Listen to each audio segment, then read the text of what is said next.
ಆತ್ಮೀಯ ವಿದ್ಯಾರ್ಥಿಗಳೇ, ಪಾಸಿಂಗ್ ಇನ್ ಫಿಸಿಕ್ಸ್ ಅಂದರೆ ಸೆಕೆಂಡ್ ಎಕ್ಸಾಮಿಗೆ. ಸೊ ಈಗಾಗಲೇ ರಿಸಲ್ಟ್ ಎಲ್ಲ ಬಂದು ನೀವೆಲ್ಲ ಸೆಲೆಬ್ರೇಟ್ ಮಾಡಿದಿರಿ.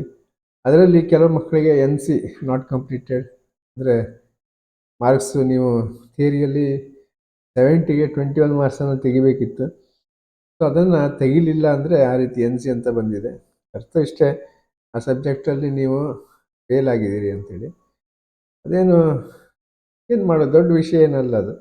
ಪಾಸ್ ಆಗಲಿಲ್ಲ ಅಂದರೆ ಫೇಲ್ ಅಷ್ಟೇ, ಅದಕ್ಕೆ ತಲೆ ಕೆಡಿಸ್ಕೊಳ್ಳೋದಿಲ್ಲ. ಬಟ್ ಈಗ ನೀವು ಒಟ್ಟಿನಲ್ಲಿ ಈ ವರ್ಷದಲ್ಲಿ 2-3 ಎಕ್ಸಾಮ್ ಇರ್ತದೆ, ಮತ್ತು 3ನೇ ಎಕ್ಸಾಮ್ವರೆಗೆ ಕಾಯುವಷ್ಟೇನಿಲ್ಲ. 2ನೇ ಎಕ್ಸಾಮಲ್ಲಿ ಎಲ್ಲರೂ ಎಕ್ಸಾಮನ್ನು ಪಾಸ್ ಆಗಬೇಕು. ಅಪಿಯರ್ ಆಗಿರೋ ಎಲ್ಲರೂ ಎಕ್ಸಾಮನ್ನು ಇಂಪ್ರೂವ್ಮೆಂಟ್ಗೆ ಮಾಡಿರೋರು ಅದು ಬೇರೆ ವಿಚಾರ. ಬಟ್ ಈಗ ಏನು ಪಾಸ್ ಮಾಡಬೇಕು ಅಂತ 2ನೇ ಸಲ ಎಕ್ಸಾಮ್ ಬರೀತಾ ಇದ್ದೀರಿ, ಸೊ ಅವರಿಗಾಗಿ ಈ ವಿಡಿಯೋ. ಇದರಲ್ಲಿ ನಿಮಗೆ ಏನು ಕೇಳಿದರೆ ಹೇಗೆ ಪಾಸ್ ಆಗಬೇಕು, ಏನೇನು ಬರೀಬೇಕು ಅನ್ನುವಂಥದ್ದು, ಜೊತೆಗೆ ಒಂದಿಷ್ಟು ಮಟೀರಿಯಲನ್ನು ನಿಮ್ಗೆ ಕೊಡ್ತೇನೆ. ಅದಕ್ಕೆ ವಿಡಿಯೋ ಕಂಟಿನ್ಯೂಸ್ ಆಗಿ ನೋಡ್ತಾ ಹೋಗಿ. ಕ್ಲಿಕ್ ಮಾಡದೇ ಇದ್ದರೆ ನಿಮಗೆ ಸಿಗುತ್ತೆ ಇನ್ಫಾರ್ಮೇಷನ್ನು, ಅದು ಆ ರೀತಿ ನಿಮ್ಗೆ ಹೆಲ್ಪ್ ಆಗ್ಬೋದು ಅಂತೇಳಿ. ಸೊ ಓಕೆ, ಸೊ ಇಲ್ಲಿ ನಮ್ಮ ಕಾಲೇಜಲ್ಲಿ ಒಟ್ಟು 203 ಮಕ್ಕಳು ಎಕ್ಸಾಮ್ ಬರೆದಿದ್ರು. ಅದರಲ್ಲಿ 9 ಮಕ್ಕಳು NC ಅಂದರೆ ಫಿಸಿಕ್ಸಲ್ಲಿ ಫೇಲ್ ಆಗಿದ್ದಾರೆ. ಸೊ ಭಾಳ ಬೇಜಾರಿನ ವಿಷಯ, ಯಾಕೆಂದರೆ ಆ ಮಕ್ಕಳು ಪಾಸಾಗಬೇಕಿತ್ತು. ಒಂದು ಕಡೆಗೆ ಎಲ್ಲೋ ಒಂದು ಕಡೆಗೆ ಅವರು ಏನು ಮಿಸ್ಟೇಕ್ ಮಾಡಿದ್ರು ಅಂತ ನೋಡ್ಲಿಕ್ಕೆ ಹೋದರೆ ನಾವು ನಿಮ್ಮ ಪೇರೆಂಟ್ಸ್ಗಿಂತ ಜಾಸ್ತಿ ನಿಮ್ಮನ್ನು ಅಬ್ಸರ್ವ್ ಮಾಡ್ತೀವಿ. ನೆಗ್ಲಿಜೆನ್ಸಿ ಮತ್ತೇನಿಲ್ಲ. ಈಗ ನೋಡಿ, ನೀವು ಯಾರ್ಯಾರು ಫಿಸಿಕ್ಸಲ್ಲಿ ಫೇಲ್ ಆದರೂ ಅವ್ರ ಹತ್ರ ನೋಟ್ಸೇ ಇಲ್ಲ. ಮೊನ್ನೆ ನನಗೆ ಮೆಸೇಜ್ ಮಾಡಿ ಅದನ್ನು ಕಳಿಸಿ ಸರ್, ಇದನ್ನು ಕಳಿಸಿ ಅಂತ ಹೇಳ್ತಿದ್ದಾರೆ. ಅಂದರೆ ನಿಮ್ಮ ಹತ್ರ ಇರಲಿಲ್ಲ ನೋಟ್ಸು, ಅದನ್ನು ತಗೊಳ್ಳೋ ಪ್ರಯತ್ನ ಮಾಡಲಿಲ್ಲ. ಸೊ ನಾನು ಎಕ್ಸಾಮ್ ಮೊದಲು ಕ್ಲಾಸ್ ಮಾಡಿದಾಗ ನೀವು ಕ್ಲಾಸಿಗೆ ಬರಲಿಲ್ಲ. ಅಂದರೆ ಇದೆಲ್ಲ ಕಾರಣ ಅಂತ ಅಲ್ಲದೆ ಇದ್ದರೂ ಕೂಡ ಇದು ಕೂಡ ಕಾರಣನೇ. ನಿಮ್ಮ ನೆಗ್ಲಿಜೆನ್ಸಿ ಅನ್ನೋದು ನಿಮಗೆ ಈ ರೀತಿಯ ರಿಸಲ್ಟನ್ನು ತಂದುಕೊಟ್ಟಿದೆ. ಆಯ್ತು ಬಿಡಿ, ಆಗಿದ್ದನ್ನು ತಗೊಂಡು ಚರ್ಚೆ ಮಾಡಿ ಏನೂ ಪ್ರಯೋಜನ ಇಲ್ಲ. ಬಟ್ ಈಗ ನೇರವಾಗಿ ನಮ್ಮ ರಿಸಲ್ಟನ್ನು ಒಂದು ಸ್ವಲ್ಪ ಡಿಸ್ಕಸ್ ಮಾಡಿಕೊಂಡು ಈ ಸೆಕೆಂಡ್ ಎಕ್ಸಾಮ್ ಪಾಸ್ ಆಗಲಿಕ್ಕೆ ಏನು ಮಾಡಬೇಕು ಅದನ್ನು ನೋಡ್ತಾ ಹೋಗೋಣ. ಸೊ ಮೇಯ್ನಾಗಿ ನನಗೆ ಇವತ್ತಿನ ಈ ಸಂದರ್ಭದಲ್ಲಿ ಒಂದಿಷ್ಟು ಜನರಿಗೆ ನಾನು ಕಂಗ್ರ್ಯಾಚುಲೇಷನ್ ಹೇಳಲೇಬೇಕು. ಈಗ ನೀವು ನೋಡ್ತಾ ಇದ್ದೀರಾ, ಈ ಒಂದು ಹುಡುಗಿ ಇದು ನಮ್ಮ ಕಾಲೇಜಿನ ಸೈನ್ಸ್ ವಿಭಾಗದಲ್ಲಿ ಟಾಪರ್. ಮಾರ್ಕ್ಸ್ ನೋಡಿ, ಫಿಸಿಕ್ಸಲ್ಲಿ 69, ಅಂದರೆ 70ರಲ್ಲಿ 1 ಮಾರ್ಕ್ಸ್ ಮಾತ್ರ ಹೋಗಿದೆ.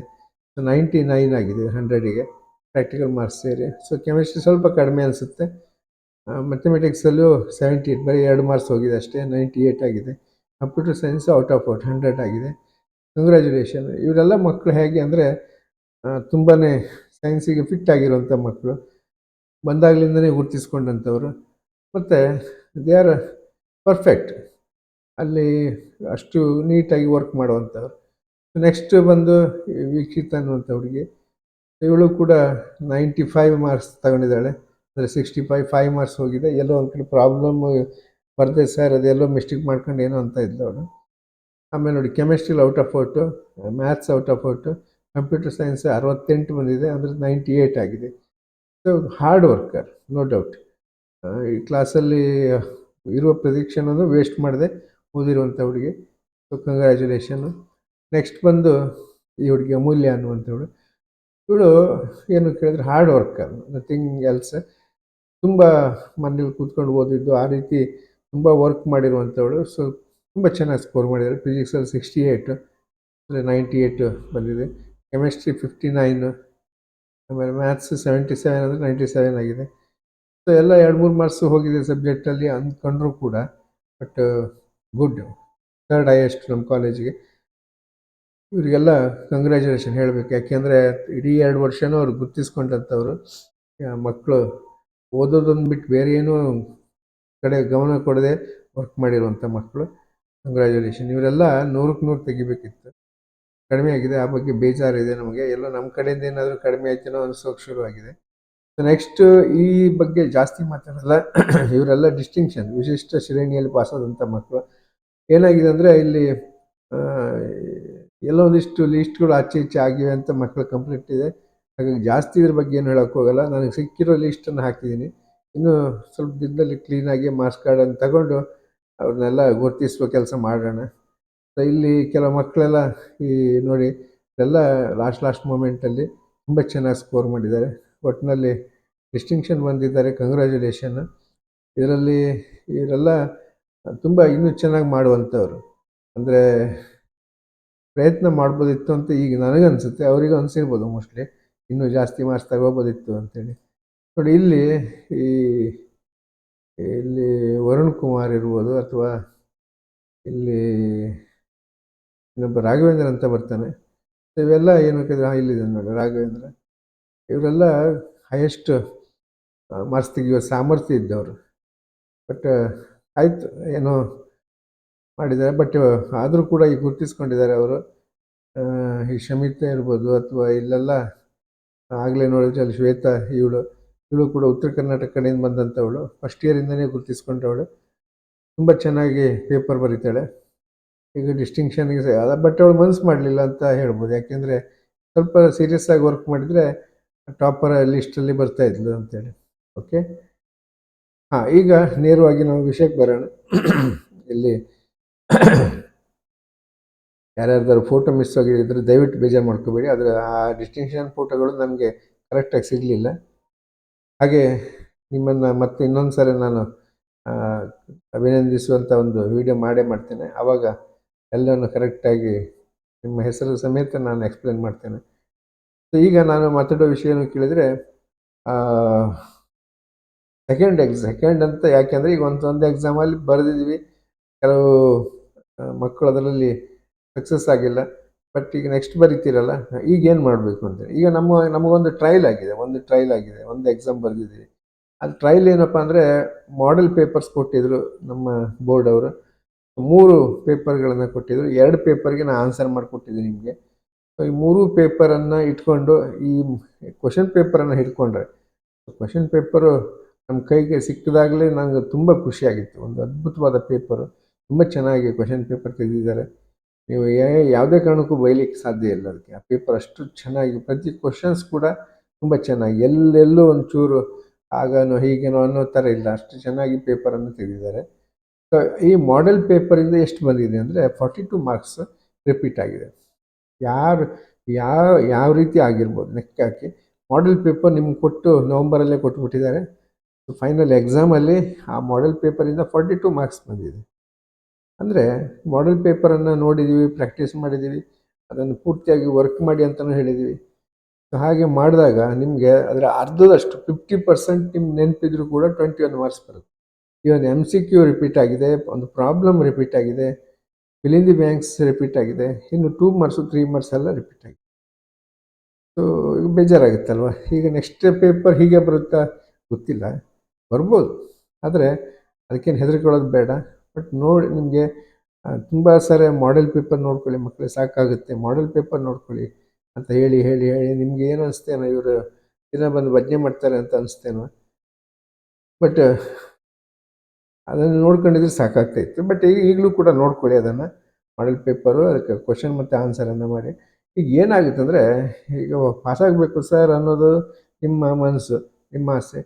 ಬಟ್ ಈಗ ಏನು ಮಾಡಿದ್ರೆ ಪಾಸ್ ಆಗ್ತಾರೆ? ನಮ್ಮ ಹತ್ರ ಉಂಟು, ಬೇಕಾದಷ್ಟು ಐಡಿಯಾಗಳು ಉಂಟು ಸರ್. ಎಲ್ಲ ಒಂದು ಕಡೆಯಿಂದ ಫಸ್ಟ್ ಚಾಪ್ಟ್ರಿಂದ 14 ಚಾಪ್ಟ್ರಿಗೆ ಓದ್ಕೊಂಬಿಡಿ ಪಾಸ್ ಆಗ್ತೀರಿ. ಇವೆಲ್ಲ ಹೇಳಿದರೆ ನಿಮಗೂ ಸಿಟ್ಟು ಬರುತ್ತೆ. ಎಲ್ಲಿ ಸರ್, ಒಂದು ವರ್ಷ ಎಲ್ಲ ಓದೇ ನಮ್ಗೆ ಪಾಸ್ ಮಾಡೋಕ್ಕಾಗಿಲ್ಲ, ಈಗ ಒಂದು 10 ದಿವಸದಲ್ಲಿ ಎಷ್ಟು ಓದ್ಬೋದು ನಾವು ಅನ್ನುವಂಥದ್ದು.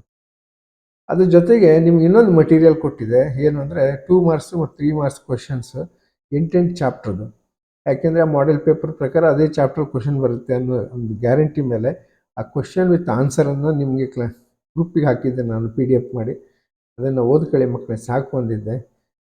ಯಾರಿಗಾದರೂ ನಿಮ್ಗೆ ರಿಯಲೈಸ್ ಆಗಿರ್ಬೋದು, ಹೌದು ಅದರಿಂದ ಬಂದಿದೆ ಅಂತ. ಯಾಕೆಂದರೆ ನನಗೆ ಗೊತ್ತಿದೆ ಅದರಿಂದನೇ ಬಂದಿದೆ. ಅದರಿಂದ ಒಂದು ಅರ್ಧದಷ್ಟು ಅಂದರೆ ಒಂದು 35-40 ಮಾರ್ಕ್ಸ್ ಮತ್ತೆ ರಿಪೀಟ್ ಆಗಿದೆ ಅದರಲ್ಲಿ. ಸೊ ಇಷ್ಟೆಲ್ಲ ಆಗಿದೆ, ನಾವು ಆದರೂ ಪಾಸಾಗಿಲ್ಲ ಅಂದರೆ ಕಾರಣ ಏನು ಕೇಳಿದರೆ, ಎಲ್ಲೋ ಒಂದು ಕಡೆ ನೆಗ್ಲಿಜೆನ್ಸಿ ಅಂತ ಅರ್ಥ ಆಗುತ್ತೆ. ಅದಕ್ಕೆ ಈಗ ನಾವು ನೋಡಿದ್ದೀವಿ ಪೇಪರನ್ನು, ನಾನು ವ್ಯಾಲ್ಯೂಯೇಷನ್ ಹೋಗಿದ್ದೆ, ಅಲ್ಲಿ ವಿಷಯಗಳನ್ನು ನಿಮ್ಮ ಹತ್ರ ಡಿಸ್ಕಸ್ ಮಾಡೋಕ್ಕಾಗಲ್ಲ. ಬಟ್ ಈಗ ನಮ್ಮ ಮಾರ್ಕ್ಸ್ ಲಿಸ್ಟನ್ನು ನೋಡಿದಾಗ 16 ಬಂದಿದೆ, 15 ಬಂದಿದೆ, 17 ಬಂದು ಫೇಲ್ ಆಗಿದ್ದಾರೆ. ಆವಾಗ ಏನು ಸಹಜ ಅನಿಸುತ್ತೆ, ಒಂದು 3-4 ಮಾರ್ಕ್ಸ್ ಹಾಕಿದ್ರೆ ಏನು ಹೋಗ್ತಿತ್ತಪ್ಪ ಇವ್ರ ಗಂಟು ಅಲ್ವಾ, ಬೈಕೊಂಡಿರ್ತೀರಿ. ನಾನಲ್ಲ, ನಿಮ್ಮ ಪೇಪರ್ ವ್ಯಾಲ್ಯೂಯೇಷನ್ ಮಾಡಿದ್ದು ನಾನಲ್ಲ, ನನ್ನಾಗೆ ಯಾರೋ ಒಬ್ಬರು ಲೆಕ್ಚರ್ಸ್ ಮಾಡಿರ್ತಾರೆ.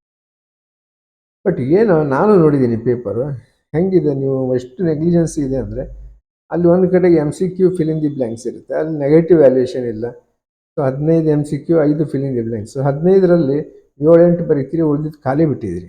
ಅದೇನೋ ವೇಟ್ ಮಾಡ್ತಾ ಇದ್ರೇನೋ ಅಲ್ಲಿಂದ ಬೀಳುತ್ತೆ ಆನ್ಸರ್ಗಳು, ಅಥವಾ ಸಡನ್ನಾಗಿ ನಮಗೆ ಜ್ಞಾನೋದಯ ಆಗುತ್ತೆ ಅಂತ ವೇಟ್ ಮಾಡಿದ್ರೇನೋ ಖಾಲಿ ಬಿಟ್ಟು ಬಂದಿದ್ರಿ. ಈಗ ನಾಳೆ ಎಕ್ಸಾಮಲ್ಲಿ MCQನ ಯಾವುದನ್ನು ಖಾಲಿ ಬಿಡಬೇಡಿ, 4ರಲ್ಲಿ 1 ಆಪ್ಷನ್ ಹಾಕಿ. ಆಮೇಲೆ ಫಿಲ್ ಇನ್ ದಿ ಬ್ಲ್ಯಾಂಕ್ಸ್ ಕೂಡ ಹಾಗೆ. ಆಮೇಲೆ ಹೆಚ್ಚಿನ ಪೇಪರ್ ನನಗೆ ಸಿಕ್ಕಿರುವಂಥದ್ದು MCQ ಫಿಲ್ ಇನ್ ದಿ ಬ್ಲ್ಯಾಂಕ್ಸಲ್ಲಿ ಸುಮಾರು ಒಂದು 15-16 ಮಾರ್ಕ್ಸ್ ಬಂದಿದೆ.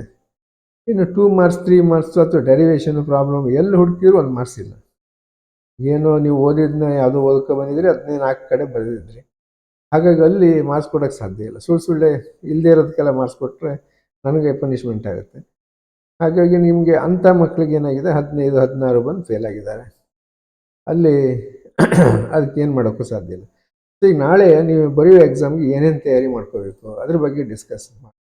ಒಂದು ಡೆರಿವೇಷನ್ ಎಲ್ಲ ಓದ್ಕೊತೀರಾ, ಯಾವ್ಯಾವ ಚಾಪ್ಟ್ರಿಂದ ಡೆರಿವೇಷನ್ ಅಂತ ಈಗಾಗಲೇ ನಿಮ್ಗೆ ಬ್ಲೂ ಪ್ರಿಂಟ್ ಇದೆ, ನೋಡ್ಕೊಂಡ್ರೆ ಗೊತ್ತಾಗುತ್ತೆ. ಒಂದ್ಸರಿ ಹೇಳ್ಬಿಡ್ತೀನಿ ಬೇಕಾದರೆ. ಡೆರಿವೇಷನ್ ಶುರು ಮಾಡೋದು 14 ಲಾಸ್ಟ್ ಚಾಪ್ಟ್ರಿಂದ ಶುರು ಮಾಡಿ. ಹಾಫ್ ವೇವ್ ರೆಕ್ಟಿಫೈಯರು, ಫುಲ್ ವೇವ್ ರೆಕ್ಟಿಫೈಯರು, ಎರಡರಿಂದ ಒಂದು ಡೆಫಿನೆಟ್ ಆಗಿ ಕೇಳ್ಬೋದು, ಅಥವಾ ಬ್ಯಾಂಡ್ ಥಿಯರಿ ಆಫ್ ಸಾಲಿಡ್ಸ್ ಕೇಳ್ಬೋದು. ಇಷ್ಟು ಒಂದು ಭಾಳ ಸಲ ರಿಪೀಟ್ ಆಗಿರುವಂಥ ಕ್ವಶನ್ಸ್. ಅಲ್ಲಿಂದ ಶುರು ಮಾಡಿಕೊಂಡ್ರೆ ನೀವು ಮತ್ತೆ ಯಾವುದರಲ್ಲಿ 5 ಮಾರ್ಕ್ಸಿನ ಡೆರಿವೇಷನ್ ಇದೆ ಅದ್ರ ಹಿಂದಿನ ಚಾಪ್ಟ್ರಿಗೆ ಬಂದರೆ ಅಲ್ಲಿಲ್ಲ, ನ್ಯೂಕ್ಲಿಯಾ ಇಲ್ಲ, ಆಟಮ್ ಇಲ್ಲ, ಡ್ಯುಯಲ್ ನೇಚರ್ 5 ಮಾರ್ಕ್ಸಿಗೆ ಇಲ್ಲ. ಸೊ ಹಾಗಾಗಿ ಅದರಲ್ಲಿ 5 ಮಾರ್ಕ್ಸಿಂದೆಲ್ಲ ನೋಡೋಕೆ ಹೋಗಬೇಡಿ. ವೇವ್ ಆಪ್ಟಿಕ್ಸಲ್ಲಿ 5 ಮಾರ್ಕ್ಸ್ ಬರುತ್ತೆ, ರೇ ಆಪ್ಟಿಕ್ಸಲ್ಲಿ 5 ಮಾರ್ಕ್ಸ್ ಬರುತ್ತೆ. ಸೊ ಡೆರಿವೇಷನ್ ನೋಡೋದಾದರೆ ವೇವ್ ಆಪ್ಟಿಕ್ಸ್ ಕಲ್ತ್ಕೊಂಡ್ಬಿಡ್ಬೋದು easy.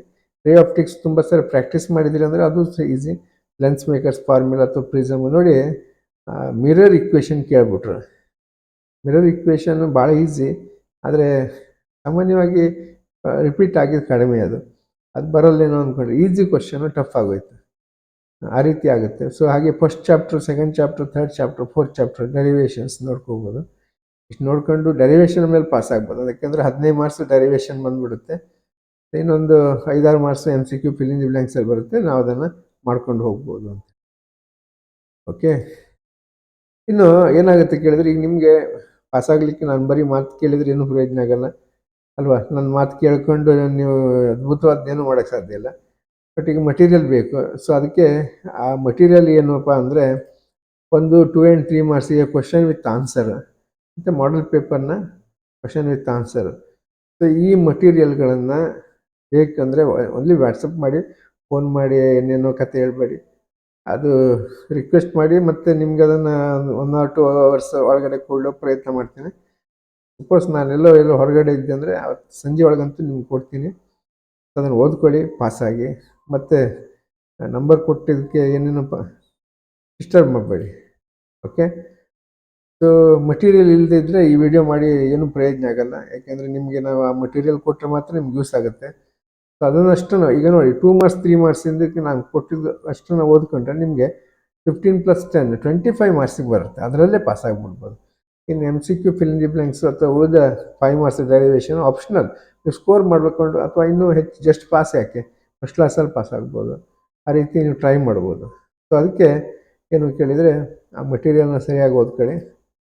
So all the best ಅಂತ ಹೇಳ್ತಾ, ಹಾಗೆ ನಂಗೆ ಹೇಳಲಿಕ್ಕೆ ಮನಸ್ಸು ಬರೋದಿಲ್ಲ, ಯಾಕೆಂದರೆ ಲಕ್ಕೆಲ್ಲ ನಾನು ನಂಬಲ್ಲ. ನೀವು ಎಫರ್ಟ್ ಹಾಕಿದರೆ ಅದಕ್ಕೆ ತಕ್ಕಾಗಿ ರಿಸಲ್ಟ್ ಬಂದೇ ಬರುತ್ತೆ. ಓದಬೇಕು, ಸ್ವಲ್ಪನಾದರೂ ಓದಬೇಕು. ನೀವು ಇದನ್ನು ಬಿಟ್ಟು 3ನೇ ಎಕ್ಸಾಮಿಗೆ ಕಾಯ್ತಾ ಇದ್ದರೆ 3ನೇ ಎಕ್ಸಾಮ್ ಮತ್ತೂ ಕಷ್ಟ ಆಗುತ್ತೆ ನಿಮಗೆ. ಪೇಪರ್ ಕಷ್ಟ ಅಂತ ಹೇಳಲಿಲ್ಲ ನಾನು, ಎಕ್ಸಾಮ್ ಕಷ್ಟ ಆಗುತ್ತೆ. ಯಾಕೆಂದರೆ ಗ್ಯಾಪ್ ಇರುತ್ತೆ, ಟೆನ್ಷನ್ ಇರುತ್ತೆ.